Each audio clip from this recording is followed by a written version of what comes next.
I'm glad you're able to join us as we kick off a new series. Today's going to be a little bit different. Because it's the new year, we're going to kind of really kick off the series next week because as a pastor, I'm legally required to teach on New Year's resolutions. I don't want my license revoked, and so it's a thing. But we're going to be exploring a concept over the next couple months. And today's going to be more of kind of setting the framework so that we're ready to kind of handle what we're doing as we tackle a major topic like emotional intelligence and just recognizing how we love others and how we love ourselves matters to God. So we're going to be diving into that. But it is January 2nd, so we're going to talk about the thing that you wanted to talk about, your New Year's resolution. And I just want to know how you're doing. We're one day in. How many of you are still hanging tight?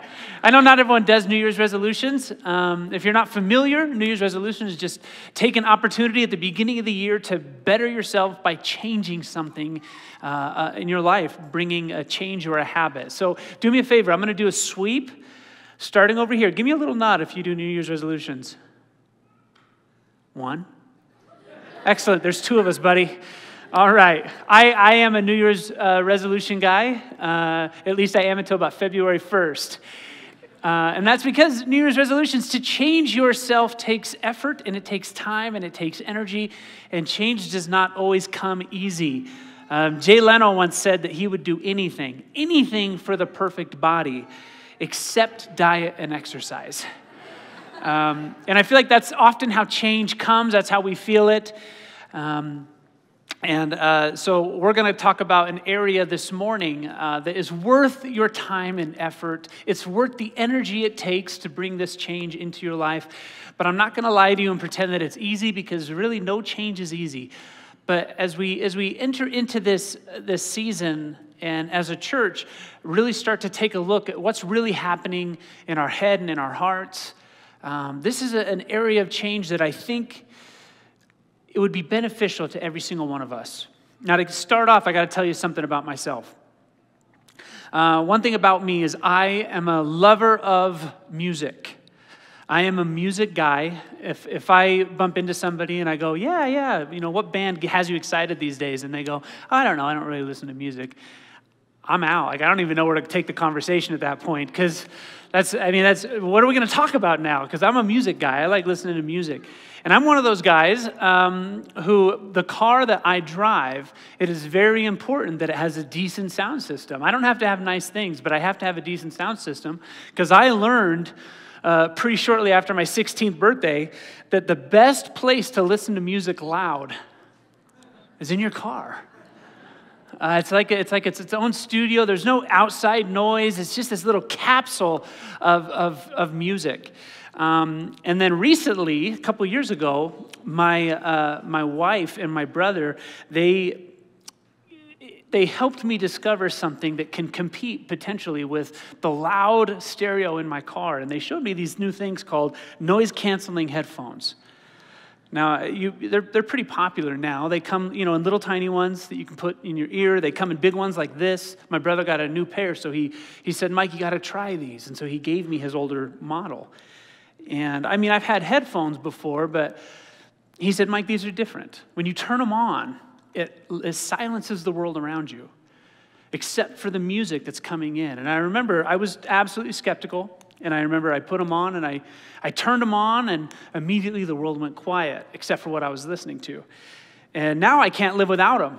They're part of my life. And I looked into what it takes for noise-canceling headphones to work, and it's really fascinating.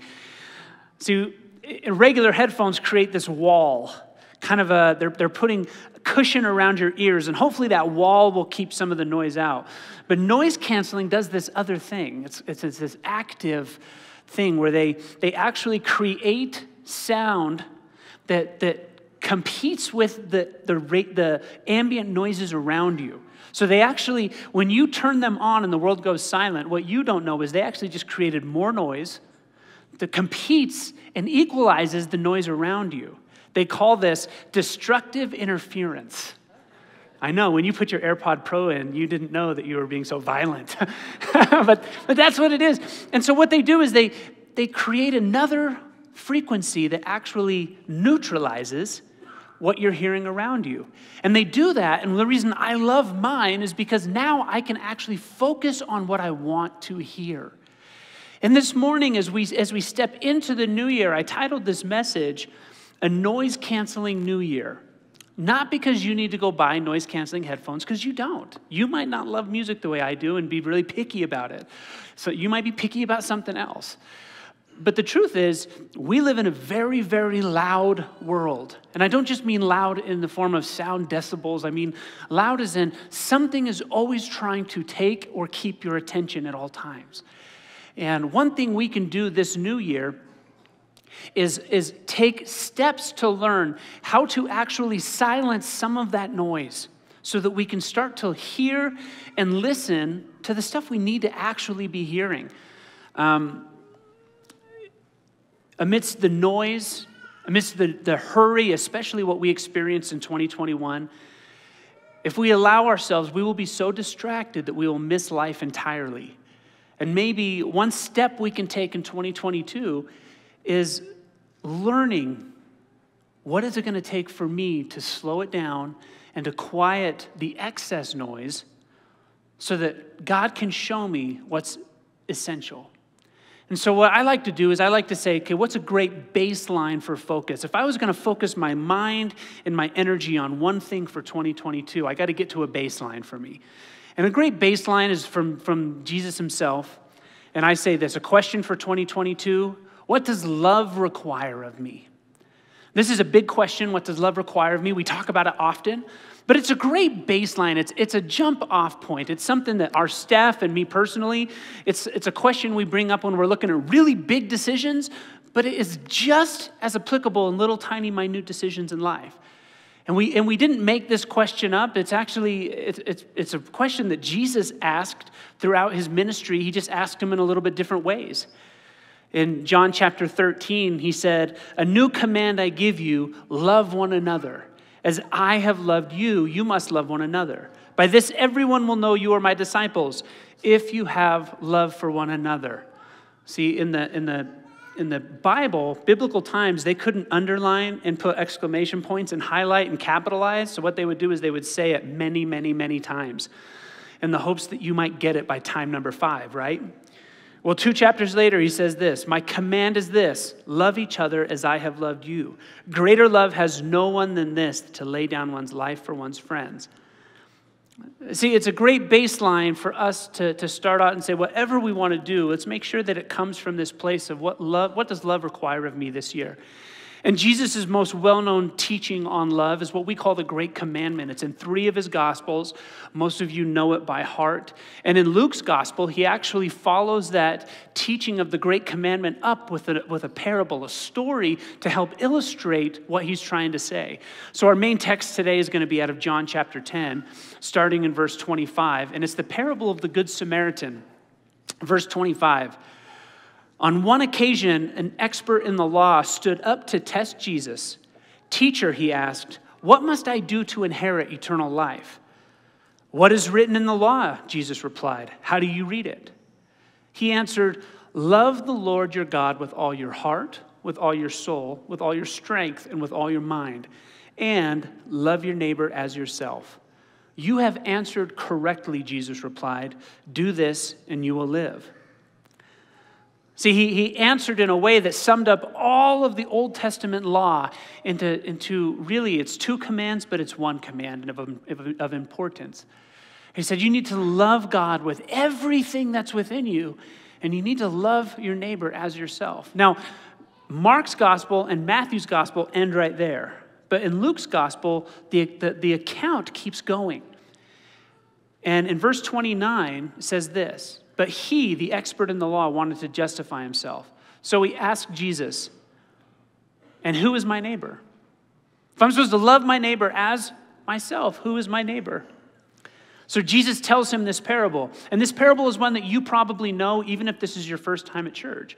Because the story, the parable of the Good Samaritan, has kind of become the cornerstone of ethics and morality in the Western world. We look at it. All faiths look at the parable of the Good Samaritan and feel like they know it because it's so widely known. And so I'm not going to read the whole thing, but I'll sum it up for you. Here's the parable if you're not familiar with it. There's a man traveling from Jerusalem to Jericho. He's attacked by robbers and left by the side of the road as if dead. A priest, or somebody who is very religious and works in the temple, passed by. This is good news. There's a priest here. He'll take care of him, right? But the priest ignores the man and keeps walking. Well, then a Levite comes, and this is another man who's very religious, works in the temple. He comes by. Okay, there's hope. But just like the priest, the Levite did the same thing and hurried by on his way. But then a Samaritan comes along. Now, to a Jewish audience that Jesus was talking to, he didn't need to explain anything else. But to us, might need a little explanation. A Samaritan is an opposing religion to the Jewish religion. Very similar, but very key differences. So much so that to a Jew, a Samaritan was, their whole faith was an abomination.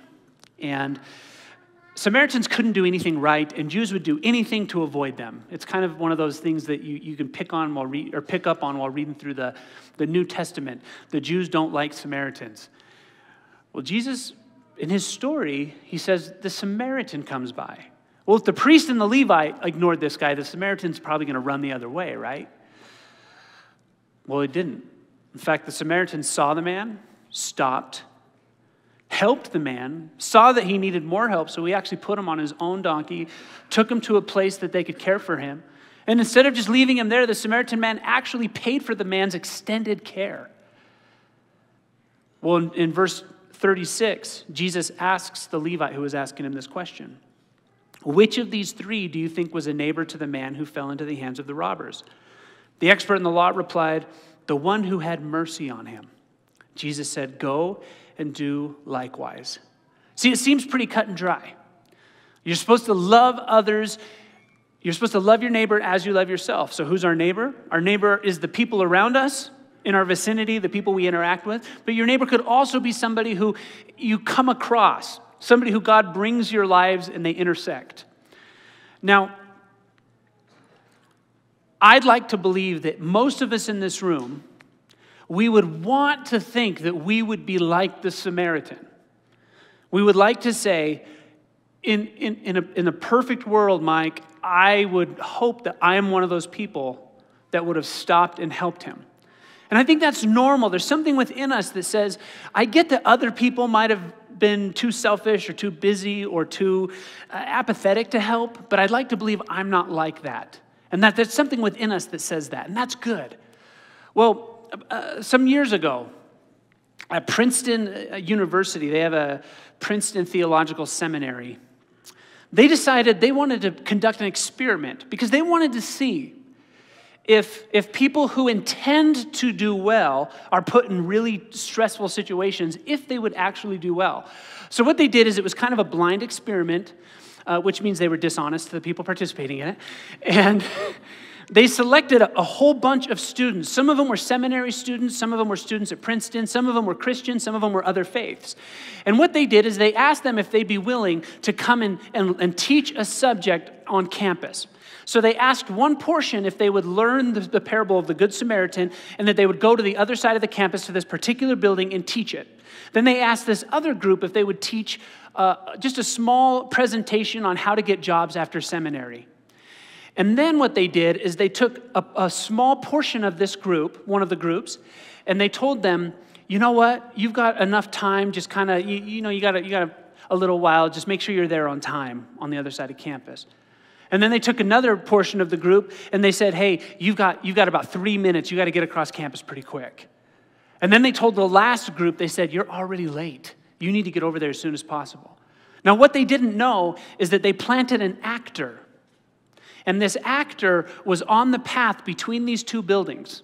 And the actor was visually showing that he was in distress. He was moaning, and he would cough twice very loudly, and he was giving all the signs that he needed assistance. And they were hoping that this would prove that if you're thinking about helping people, you're more likely to help people. But they had to make sure they put some variables in the experiment, so they decided to put some different time restraints on it. And when they got done with this experiment, what they found is 40% of the people stopped to help. And then when you broke it down into 3 different time restraints, they found that those who were not in a hurry at all, 63% saw the man and helped the man. Those who had a few minutes to get across campus, 45% of them stopped. But those who were in a high hurry, only 10% of them stopped. They said that some of the people in a high hurry literally stepped over the man to get past him. But the next question you want to ask in the experiment is, okay, but how do those match up to those who are going to teach on the Good Samaritan versus those who are going to teach on something else? And here's the stunning part.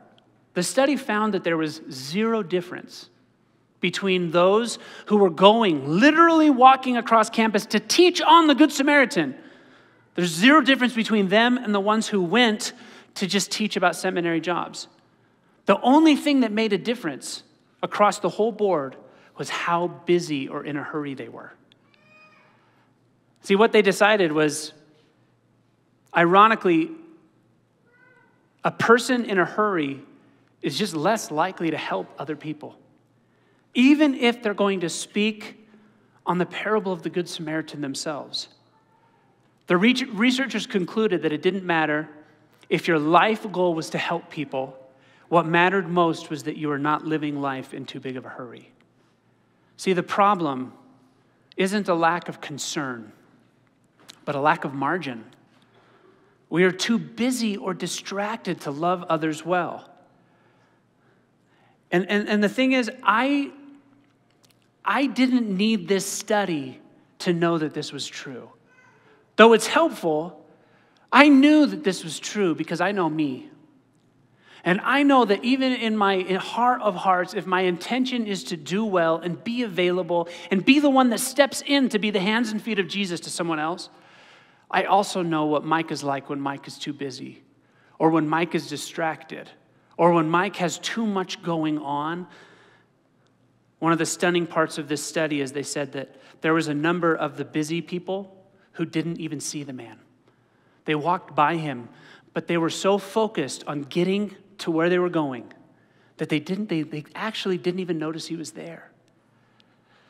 See, it's not about a lack of concern. It's not that we don't desire to be the hands and feet of Jesus. It's because we're busy. And this makes us ask the next question. Why do we keep ourselves so busy and so distracted all the time? I'll tell you, I think it's because we are afraid of what we'll hear or what we'll see if we slow down long enough to look. We're afraid of what it'll cost us if we take the time to actually listen, or if we take the time to slow down. What's it going to cost me? See, next week, we're going to really jump into this concept of emotional intelligence. Next week, we're going to really look at why this is not a new concept when it comes to humanity. It might be relatively new in regards to our workplaces and stuff, but loving ourselves so that we can love others is not a new concept. It's always mattered to God. And one thing we can do as we step into this, and as we start to address the noise and the busyness in our lives, is we start to pay attention to new habits or rhythms that help our own soul care. It's a kind of a term I like. It's not my term, but I like the idea of soul care. Soul care is really, it's like a spiritual discipline, but instead of adding something to your life, you're saying no. And can I tell you, some of us, when we think of New Year's resolutions or we think of a new habit, all we can think of is, well, I need to find room in my life to add this new thing in. I need to add this new lifestyle or habit or gym or finances. And soul care is really, it's the spiritual discipline of saying, I'm not going to do anything right now. And I'm going to say no to you. And I'm going to say no to that because I need to slow my life down. One of my spiritual heroes is a man by the name of Dallas Willard. He passed away, but he was teaching at a conference about spiritual formation, and somebody came up to him and said, "What do I need to do to be spiritually healthy? Just tell me."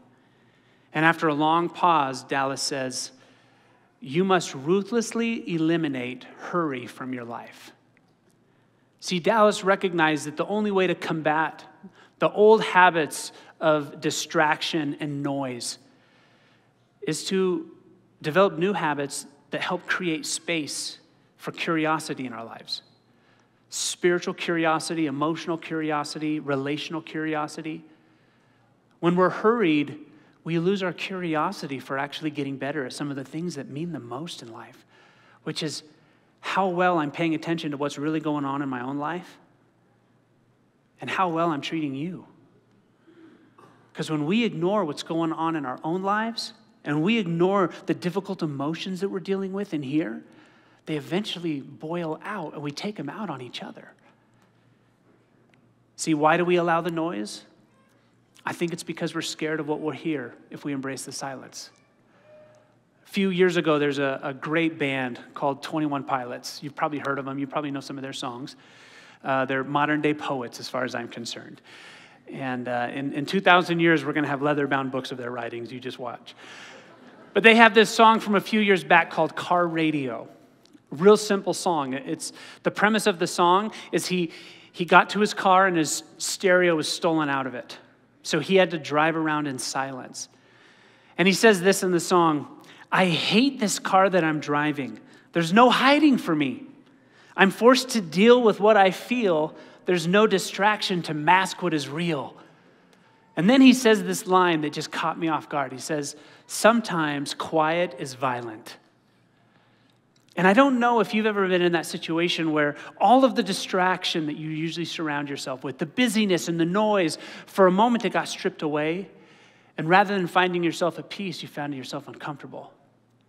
Because maybe like me, you have created a life where you have buffered yourself from having to do a lot of soul searching.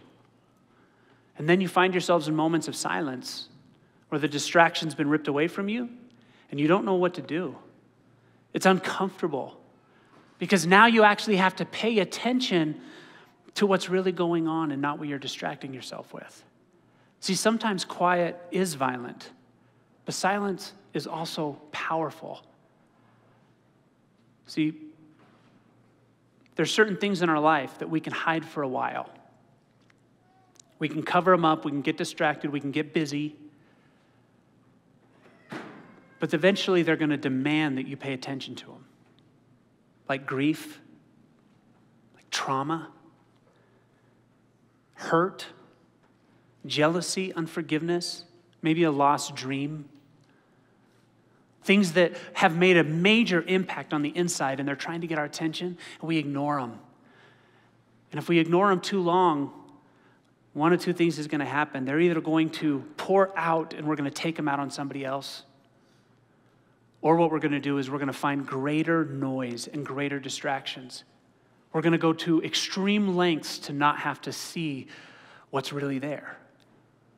If you know anybody who's gone through the battles of addiction, you know exactly what I'm talking about. You know, addiction, we often try and hide addiction under lots and lots of noise and busyness because we don't want to be honest about what's really going on. And see, this isn't new. Everything I'm talking about isn't new.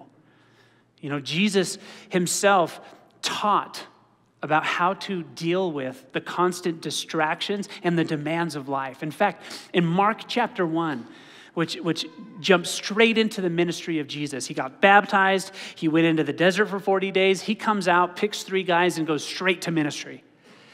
And right in chapter 1, Jesus deals with this exact same thing we're talking about. Except the things that was the noise and the busyness for him were really good things. See, let me tell you what happened.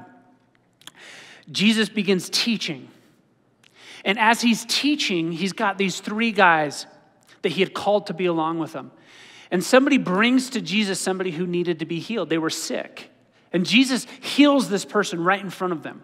Now, just so you know, like in biblical times, there weren't wizards everywhere and people were just getting healed left and right. I know when we read the Bible, it feels that way. It's not like that. When somebody in front of you gets physically healed, pay attention, something's happening. This is significant. And so this person gets healed. Well, naturally, that person who gets healed is going to run off to find what? More people who are sick. And then they bring to him somebody who's been demon-possessed. And we're talking like crazy demon possession where there's just no arguing. And Jesus is like, hey, demon, let's get out of there. Well, naturally, this healed guy is going to go and find other people who are demon-possessed, and they're going to bring him to Jesus. Well, in Mark chapter 1, it says they were at Peter's mother-in-law's house, because that's where parties happen, I guess. And it says that they brought the whole town to him. They brought the whole town to him. Everybody who's sick or has a demon is coming to Jesus. And he goes deep into the night, casting out demons and healing people. This is a big deal. And you would think at the moment that these three guys that he just asked to come along and be a part of his team, they're probably thinking to himself, you know, we never really considered going into ministry, but if this is ministry, we're all in. I mean, every moment I get to see someone get set free from a sickness or a demon, this is the greatest thing in the world. And then on top of it, Jesus is teaching. And you would think that Jesus would go, you know what, we're going to make a home base here, and we're going to build a tabernacle, and we're going to create the Jesus school of healing and casting out of demons, right? But that's not what happens. In fact, in Mark 1, verse 35, it says this: very early in the morning, we don't even know if they went to sleep. The way that the story tells it, it looks like they just kept healing into the middle of the night. But very early in the morning, while it was still dark, Jesus got up, left the house, and went off to a solitary place where he prayed. Simon and his companions went to look for him, and when they found him, they exclaimed, "Everyone is looking for you." Just so you know, don't yell at Jesus. It's such a bad idea. And if you put yourself in Simon's place, see, I get it. Maybe you're really busy with social media or binging Netflix or something.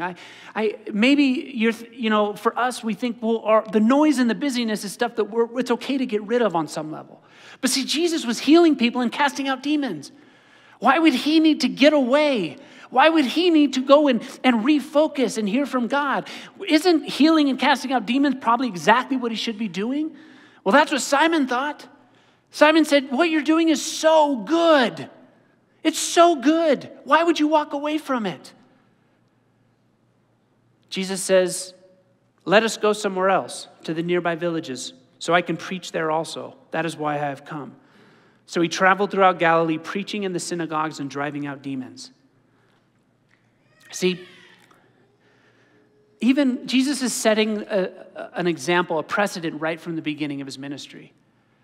He's telling us, even when what is keeping you busy, even if the noise in your life is the greatest thing on the planet Earth, because if the noise in your life is you're literally walking out and healing people who have no legs and you're giving them legs, and people who are demon-possessed and you're casting them out, if that's your noise, you're on top.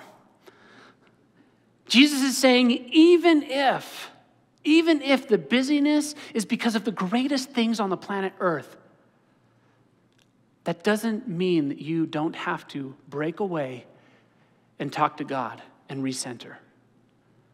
See, Jesus, if he didn't take that time to go see what God had for him, he probably would have stayed there at Simon Peter's mother-in-law's house and started a ministry.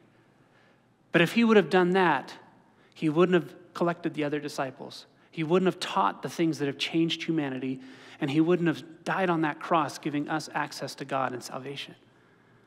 But see, Jesus, he broke away from the noise. He broke away from the busyness. He broke away from all of the things happening. And even though they were good things, he turned it all down.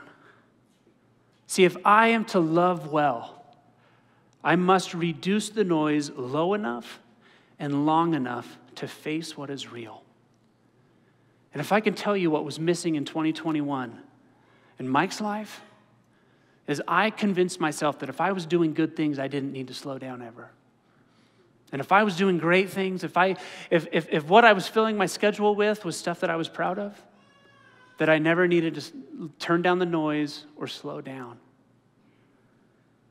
But what happens is even when Mike was doing good things, in my own mind, don't get me wrong, it wasn't all good things, but when I filled my schedule with stuff I was proud of, I still managed to mask what was really going on. I still managed to miss what was really happening in my own heart. See, if we're going to love others well, we have to reduce the noise. See, instead of doing more this New Year's, what if we committed to doing less? What if we chose to make room, daily room, carve out time to hear and to say, God, I'm listening, I'm here. I want to show you as we close, I want to show you a really simple prayer. For some of you, slowing down means meditating on Scripture. For some of you, slowing down means just getting away into nature and praying to God. I'm going to show you a tool that has helped me slow down. I heard it from a gal at a conference about 3 years ago. Her name was Danielle Strickland, and it's just a really simple prayer. It's a posture prayer is what she calls it. And it's taking a moment for her, and for me, it's in the morning, where we take a posture before God and before the world. You know, Romans 12:1 says that because of God's great mercies, present your lives a living sacrifice to him, which means present yourself to him. And this posture prayer comes in 3 parts that have been very helpful for me. In fact, my alarm is set in the morning. I have an alarm that says, do your posture prayer. Do not face today without recalibrating and reorienting yourself. But this posture prayer starts with a posture of surrender, where we say, God, I am trying to control the world, but I'm going to trust you to be God. The second part of the prayer is a posture of generosity, because a lot of the stress and anxiousness and jealousies come because we don't really trust that God is going to provide for us. And it's just taking a posture and remembering that our God is a giver, and we could never use up all that God has given us. And we can trust him with our lives. And then the third posture is just remembering that we're on mission. It's a posture of mission, saying, God, I am your hands and feet in the world. So to close out today, I'm going to ask you to do something really weird. If this is your first time at Centerpoint, we don't end services like this. I just figured it's the new year. We're going to do something weird. You're welcome. Don't give Mike a microphone. But what I'm going to ask you to do is, I want you to stand with me. You don't have to repeat this prayer if you don't want, but if you're willing, I'd ask you to repeat aloud after me. There's nothing scary in here. And I'm also going to add into this prayer some actions. We're not dancing, but I'm a visual person, and this gave me freedom that when I posture myself before the Lord in the morning, I don't have to hide what my body's doing. And so the prayer starts like this. Hold up your fists. And if you're willing, I want you to repeat after me. I confess my natural human posture is to fight for my right. It's to make things happen.